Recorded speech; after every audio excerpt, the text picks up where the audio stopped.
金森氏症是一种神经退化疾病。2021年健保统计，全台湾有超过7万人得帕金森氏症。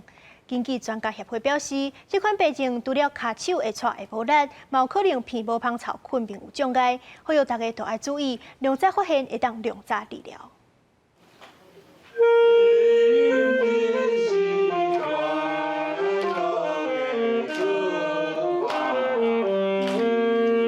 帕金森氏症的病友甲医生做伙演唱歌曲，欢喜治疗甲真好势。林先生甲 Andy 拢是帕金森氏症的病友，过去因为手会喘、无力，甚至鼻无芳草等等的症头去就医确诊，即马经过治疗是会使正常生活。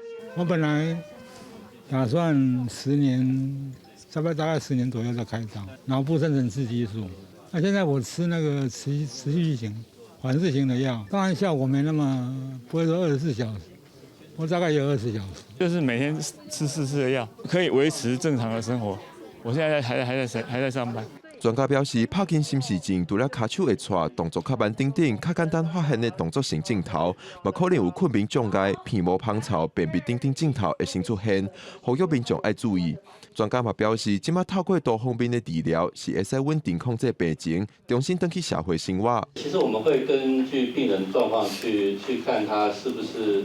马上就要开始用药，这个动作的障碍会不会影响到他的这个日常生活的状况？要了解他这个病是可以治愈的病，他就不会自闷在家里啊。我要给你吃药，就是保有你的工作到正常65岁退休啊。专家表示，帕金森氏症经济治疗有效程度会使分做灭绝期、工作期、甲退休期，每期7年。